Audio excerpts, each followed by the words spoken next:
La nouvelle est tombée en fin de semaine passée. Syrah et Saïga, 2 vaches d'airain de 3 ans, n'iront pas au combat des rennes prévu le 10 août prochain en Valais. La manifestation a été annulée à cause d'une épidémie bovine en France voisine. J'ai été déçu, bien sûr, parce que c'est quand même du travail d'avoir préparé ces bêtes pour le match. Mais je pense que c'est la bonne décision. C'est mieux qu'elles restent en bonne santé avec nous que de les amener au match et puis de devoir les tuer si ça arrive quelque chose, quoi. Après le canton de Genève et la région de Terre-Sainte dans le canton de Vaud, le Valais est entré en zone de surveillance. La situation en France a de quoi inquiéter. Pour prévenir une propagation du virus, près de 2000 vaches ont été abattues. Un cauchemar pour les éleveurs. Je pense que ça a dû être terrible. J'aurais pas voulu être à leur place en tout cas. Si ça arriverait avec moi, là je suis déjà pris au coup maintenant avec ça. Je ne sais pas comment je réagirais, quoi. Parce que c'est un travail de toute une vie. La menace qui pèse sur les agriculteurs, c'est la dermatose nodulaire, un virus qui n'existait pas en Europe de l'Ouest il y a encore quelques semaines. La maladie se transmet par les piqûres de mouches ou de tampes. Hautement contagieuse, elle provoque des lésions importantes. Elle est mortelle dans 5 à 10% des cas. Sans danger pour la santé humaine, elle a de lourdes conséquences pour les éleveurs. Si un cas est déclaré, c'est tout le troupeau qui doit être mis à mort.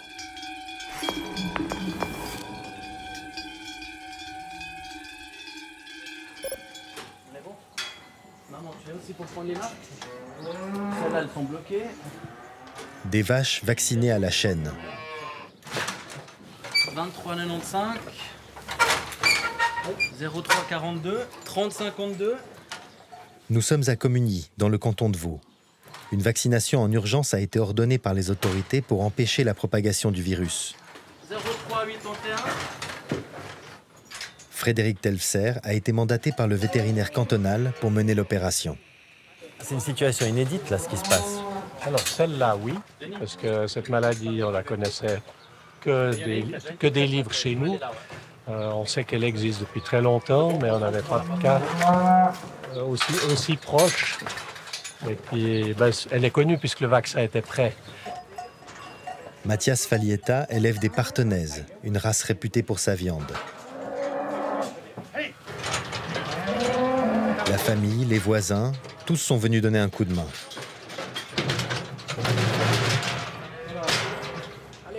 C'est sportif, hein? Il faut, hein?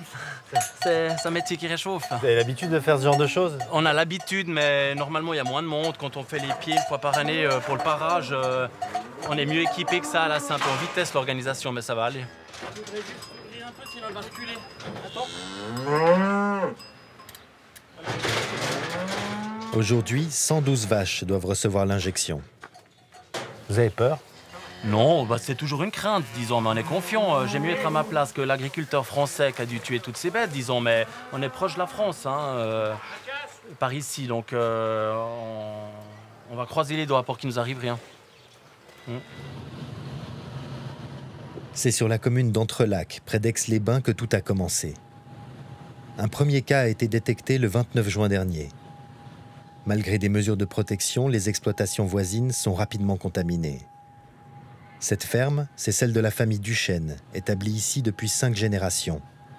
Il y a quelques jours, une de leurs vaches laitières contracte la dermatose.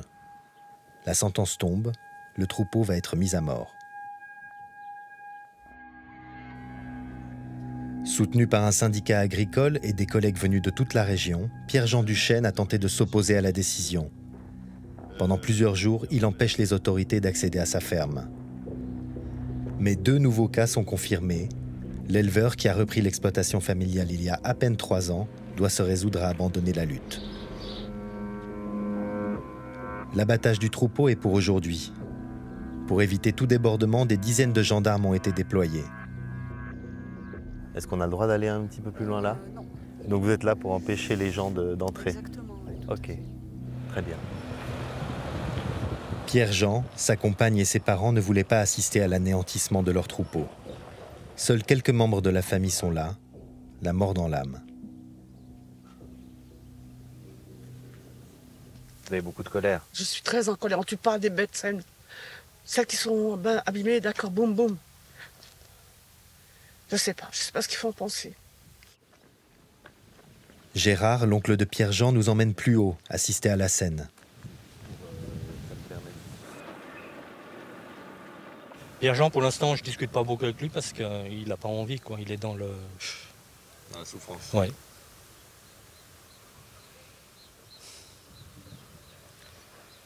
Regardez ça.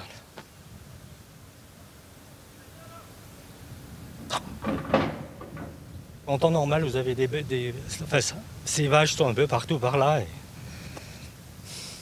Excusez-moi.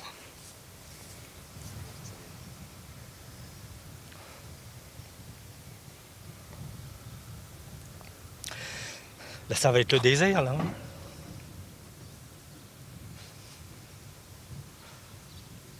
C'est terrible. 3 générations de sélection, là, qui sont bons. Là, c'est le dé en fumée parce qu'on va les incinérer, quoi, ces pauvres bêtes. Elles n'ont rien demandé. Je ne sais pas s'ils s'en remettront. À l'intérieur, les mises à mort s'enchaînent.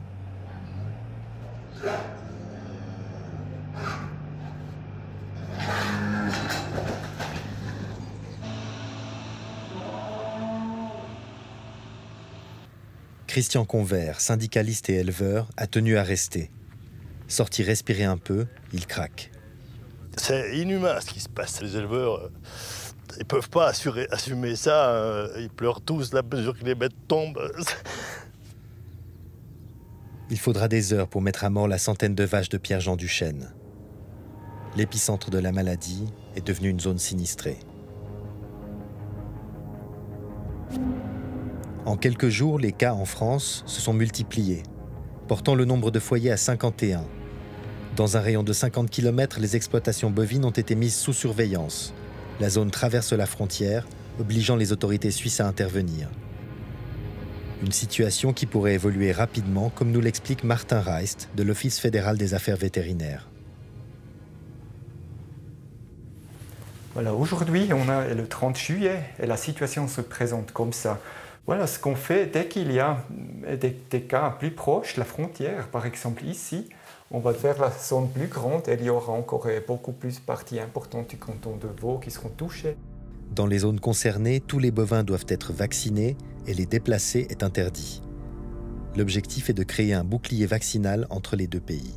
On sait immédiatement quand il y a de nouveaux cas en France, on peut prendre les mesures en Suisse, on peut agrandir la zone en Suisse et vacciner tous les bêtes et vraiment assurer qu'on a une ceinture de vaccination assez grande pour enrayer la maladie. Pour faire face à une possible extension de l'épidémie, la Confédération a déjà commandé 300 000 doses de vaccins supplémentaires. Mathieu Mélan, agriculteur genevois, est en alpage sur le Salève. Depuis le début de la crise, il attend la vaccination de son troupeau. Et pour l'instant, sa seule arme, c'est de l'anti-moustique. Vous pensez que c'est efficace, ça? Alors, vraisemblablement, ça l'est. Après, je pense que c'est vrai que c'est des produits qui, normalement, sont plutôt faits pour le confort des animaux que pour lutter contre un virus. Hein. Mais ça a un effet répulsif, donc fatalement, ça va limiter la pression des insectes. Mathieu est aussi à l'affût du moindre symptôme. On tâte les oreilles, on tâte les extrémités, on se rend compte si elles sont froides, si elles sont extrêmement chaudes. C'est que souvent il a de la fièvre. Et puis un état d'abattement qui est un peu comme quand vous avez un enfant qui a de la fièvre. On le voit, il a les yeux qui brillent, voilà. Elles vont bien, vos vaches? Elles vont bien, ouais. Le traitement terminé, il est bien obligé de laisser sortir ses vaches. Direction le pâturage, non sans inquiétude. Donc la zone de l'épidémie, c'est là-bas? Voilà, ouais, c'est depuis, on va dire, derrière le Salève, jusqu'effectivement sur les bords du lac d'Annecy, qui est là en face. Et puis les cas du côté de Rumi, entre lacs, c'est plus dans le prolongement du massif. Mais ça paraît tout près, là. Hein. Ça paraît tout près. Alors on relativise en se disant que à vol de mouche, c'est pas si près que ça. Mais effectivement, vu d'ici, on surveille ça depuis en haut. On a l'impression que c'est très proche. On se sent totalement impuissant parce que voilà, vous voyez bien, il y a des mouches qui me tournent autour. On est sur une estive, on n'a à peu près aucun moyen de lutter finalement contre la pression des insectes. Donc effectivement, on croise les doigts et puis on espère juste que nos bêtes soient plus résistantes que les autres ou que cette progression s'arrête. Mais on n'a pas véritablement de levier, hormis cette petite prophylaxie qu'on met en place, qui est peut-être plus symbolique qu'autre chose. Les vaches de Mathieu seront vaccinées le lendemain de ce tournage. Aux dernières nouvelles, aucune de ces bêtes n'a été infectée.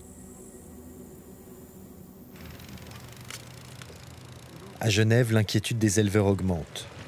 Patricia Bidot, présidente d'Agri-Genève, a monté une cellule de crise pour les aider.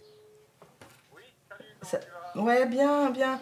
J'aurais voulu avoir des nouvelles de ta vache qui doit véler et qui doit redescendre. Alors, donc après une semaine, on a enfin reçu une autorisation de l'office vétérinaire. Oui. Elles sont en route actuellement. La vétérinaire va arriver en même temps que les bêtes. On va les vacciner. Top, je suis ravie d'entendre ça. C'est une bonne nouvelle. C'est compliqué dans les exploitations, c'est compliqué chez les éleveurs. C'est compliqué parce que ça génère beaucoup de stress. Et ce stress, il faut y faire face. Et on n'y fait pas face sans imaginer cette épée de Damoclès qui est sur la tête de chaque éleveur, donc de chaque vache. On risque de perdre des éleveurs si, effectivement, certains n'arrivent pas à se relever, si cet épisode-ci arrive à Genève. Cybèle, Enza, Cyrna, Prisa et Betty, 5 bufflonnes genevoises, sont parmi les dernières vaches du canton à devoir être vaccinées.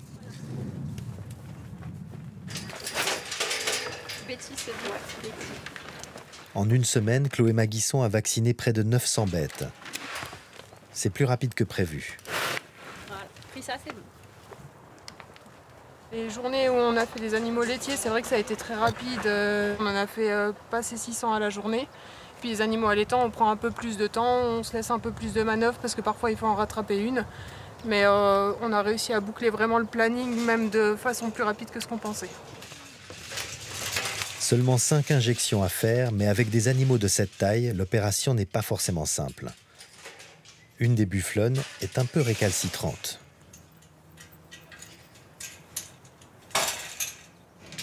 Le parc est remonté rapidement. Et ça y est, la dernière injection est faite. Le bouclier vaccinal est en place. Lara Graff, l'éleveuse, peut souffler. Ce qui nous a été annoncé, c'est que s'il y a des cas qui ont été vaccinés, qui tombent malades, ils seront mis à mort automatiquement. Mais par contre, le reste du troupeau sera sauvegardé. Donc c'est quand même un soulagement de se dire qu'on va probablement éviter une mise à mort complète des troupeaux comme il se passe chez nos voisins. Les vaches de Lara sont peut-être tirées d'affaire. Mais il faut encore patienter. L'immunité ne sera acquise que 3 semaines après l'injection. Dans l'épicentre de l'épidémie, les pâturages sont vides. Le dernier troupeau a été abattu la veille. Pierre-Jean Duchesne nous ouvre les portes de son étable, aujourd'hui silencieuse. Ça, c'est tout ce qui reste de nos vaches. Donc, c'est les colliers qu'elles avaient. Là, voilà, c'est tout ce qui reste de ours, de jatte, de raclette. Enfin, voilà, c'est toutes ces vaches. Quand je vois ces numéros, moi, ça me fend le cœur. Et ouais, c'est très dur de voir ça, ouais. C'est très dur. Moi, je vous avoue, je suis vide aujourd'hui. J'ai même pas versé une seule larme le jour où c'est arrivé. En fait, je réalise pas, quoi. J'arrive tout simplement pas à réaliser. Tout ce que je vois aujourd'hui, c'est des bâtiments vides. Mais j'arrive encore pas à réaliser ce qui m'arrive réellement. J'ai l'impression d'être dans un cauchemar, je me réveille, donc je vais m'assurer que les vaches soient plus là. Et tous les matins, effectivement, elles sont plus là. Et ouais, c'est un deuil qui va être long à porter et une étape qui va être très compliquée à surmonter, ouais. Ça, c'est sûr. Pierre-Jean sera indemnisé pour la perte de son troupeau. Mais il faut tout reprendre à zéro. L'éleveur de 28 ans n'est pas sûr de continuer.